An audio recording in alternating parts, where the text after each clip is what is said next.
নমস্কার বন্ধুরা, নবদিগন্ত চ্যানেলের পক্ষ থেকে আপনাদের সকলকে জানাই স্বাগতম। তো বন্ধুরা, আজকে সকালে গুড মর্নিং জানিয়ে আমি আপনাদের জন্য আবার একটি নতুন আপডেট নিয়ে উপস্থিত হয়েছি আমার নবদিগন্ত চ্যানেলে। তো এখন আমি আপনাদের জন্য যে আপডেটটি নিয়ে উপস্থিত হয়েছি সেটি হচ্ছে 26,000 চাকরি বাতিল মামলা, যেটি এসএসসির 26,000 চাকরি বাতিল মামলা। সেই মামলা কিন্তু এবারে বড় স্থান পেল কলকাতা হাইকোর্টে। কলকাতা হাইকোর্টের যে অ্যানুয়াল রিপোর্ট, সেখানে বছরের সেরা মামলা হিসেবে বা সেরা জাজমেন্ট হিসেবে বিচারপতি দেবাংশু বসাক এবং বিচারপতি মোহাম্মদ সাব্বার রাশিদির ডিভিশন বেঞ্চের যে নির্দেশ, সেই নির্দেশ কিন্তু এবারে বছরের সেরা জাজমেন্ট হিসেবে কিন্তু নির্বাচিত হলো। তো আপনাদের সাথে বিস্তারিত এই ভিডিওতে আলোচনা করতে চলেছি এই বিষয় নিয়ে। আপনারা সম্পূর্ণ ভিডিওটি দেখুন।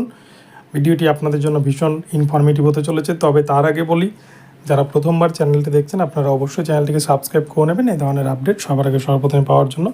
তো চলুন তাহলে আমরা এবারে আপডেটটি বিস্তারিত প্রথম থেকে শেষ পর্যন্ত দেখে নিই।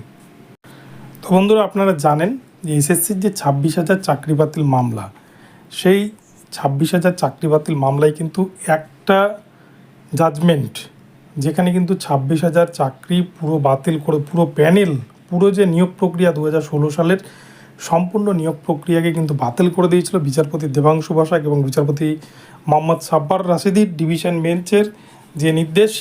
এবং এ প্রসঙ্গে আমরা প্রাক্তন বিচারপতি অভিজিৎ গঙ্গোপাধ্যায়কে বলতে শুনেছিলাম যে আমিও এতটা কঠোর রায় দিতে পারিনি যে রায়টা ডিভিশন বেঞ্চের পক্ষ থেকে এসছে।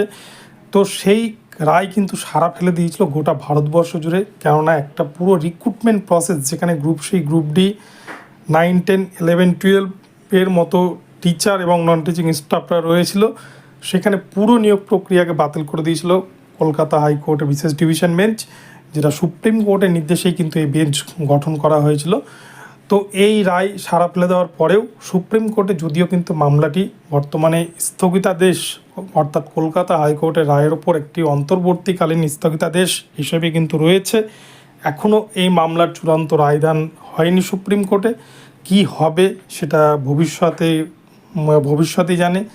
কিন্তু কলকাতা হাইকোর্ট যে নির্দেশটা দিয়েছিল, যে 26,000 চাকরি বাতিল মামলা, প্রতি বছর কলকাতা হাইকোর্টের তরফ থেকে যে অ্যানুয়াল রিপোর্ট প্রকাশিত হয় প্রতিটা বিচারপতির, যে কোন জাজমেন্ট সেরা হয়েছে, তো প্রতিটা বিচারপতিরই কিন্তু একটা করে জাজমেন্ট সেরা হয়। এবং সবার থেকে, সব বিচারপতিদের মধ্যে সব থেকে সেরা জাজমেন্ট কিন্তু এটাই নির্বাচিত হয়েছে যে এসএসসির যে 26,000 চাকরি বাতিল মামলা, এই মামলাটি কিন্তু বছরের সেরা জাজমেন্ট হিসেবে কলকাতা হাইকোর্টের পক্ষ থেকে নির্বাচিত হয়েছে।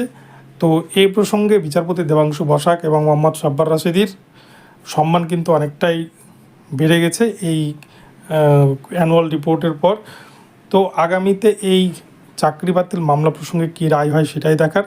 তবে এর সাথে সাথে কিন্তু সন্দেশখালির যে মামলা, সন্দেশখালির যে সিবিআই তদন্তের মামলা, যেটা ভোটের আগে আপনারা দেখেছেন সন্দেশখালির ঘটনা, সেই মামলাটিতেও কিন্তু হিরণময় ভট্টাচার্য এবং কলকাতা হাইকোর্টের যিনি প্রশাসনিক প্রধান টি.এস. শিবগানম স্যার, এই দুজন বিচারপতির যে যৌথ বেঞ্চ, সেই বেঞ্চের একটি নির্দেশ, সেটিও কিন্তু শীর্ষস্থানে রয়েছে।